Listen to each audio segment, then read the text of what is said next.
ଏ ସମସ୍ତଙ୍କର ଆଶୀର୍ବାଦ ସମସ୍ତଙ୍କ ସ୍ନେହ ଶ୍ରଦ୍ଧା शुभेच्छा फल एवं महाप्रभु श्री जगन्नाथ माँ मंगलांकर आशीर्वाद एवं मो परिवार सदस्य समस्त आशीर्वाद मोर बापा माँ आशीर्वाद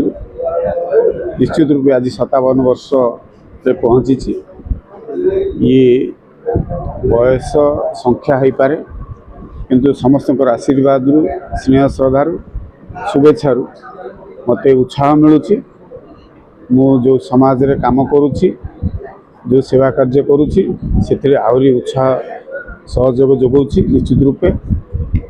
ये से सहयोग आंतरिकता स्नेह श्रद्धा लगी रही था। महाप्रभु श्री जगन्नाथ आशीर्वाद माँ मंगला आशीर्वाद मो परिवार मो बापा माँ आशीर्वाद एमती था मोर सहयोगी बंधु मान आशीर्वाद स्नेह एमती था एमती भावना आदान प्रदान बंधुत्व रे आहरी समय बीती जाऊ जी समय आम देइछन्ति भगवान से समय खुशीबासी रे बीतू समाजर मंगल हो निश्चित रूपे जो कार्य आम रहीचे से कार्य दीर्घायु हो एवं तांकर आशीर्वाद यही भाव में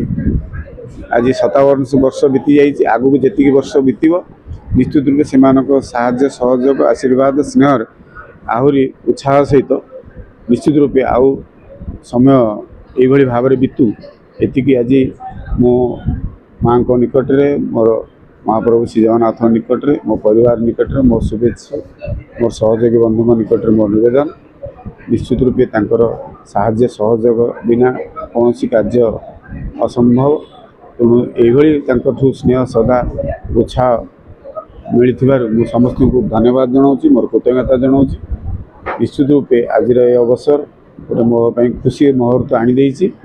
ये अवसर मो सका वर्तमान सुधा विभिन्न देवादेवी मंदिर जाई प्रभुंकर दर्शन करवा माँ दर्शन लाभ करवा तत्सहित मोर सहयोगी बंधु सहित भावर आदान प्रदान रे खुशीबासी मिसवा किसी सेवा कार्य करवा एबे अनाथ आश्रम जाइकी किसी बंधु मान सहित गोटे आपायित करार अच्छी एवं आजिका ये बस खुशी मुहूर्तटा साथी बीतेवाई किसी समय मत मिली निश्चित रूपे आशीर्वाद समस्त आपण मानकर स्नेह श्रद्धा आशीर्वाद एमती था निश्चित रूपे आगु को मोर जो कार्य में लिप्त अच्छी जो सेवा कार्य में जो लिप्त अच्छी से आहरी उत्साह उद्दीपना मिल कौन सन्देह ना निश्चित रूपे मुझे समस्त को आज के अवसर शुभेच्छा अभिनंदन शनिवास धन्यवाद कृतज्ञता जनाऊँ।